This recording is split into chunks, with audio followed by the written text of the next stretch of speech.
Musyawarah Nasional atau Munas Ikatan Alumni Universitas Hasanuddin resmi dibuka pada Jumat pagi di Hotel Four Point by Sheraton Makassar. Acara Munas tersebut akan digelar selama 3 hari hingga hari Minggu 6 Maret 2022. Semuanya kita tinggal 5% yang belum, itu pun yang tidak bisa. Beginilah suasana acara pembukaan Musyawarah Nasional Ikatan Alumni Universitas Hasanuddin yang digelar di Hotel Four Point by Sheraton Makassar pada Jumat pagi.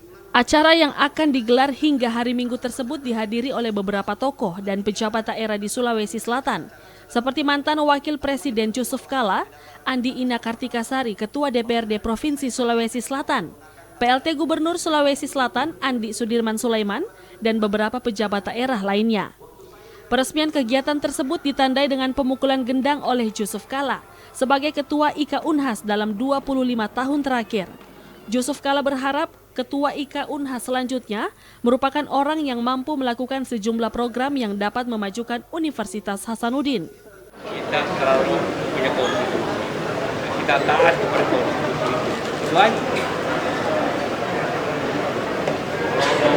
memperpanjang tidak sesuai konstitusi, kecuali konstitusinya dirubah, tapi sebagai besar tidak sesuai.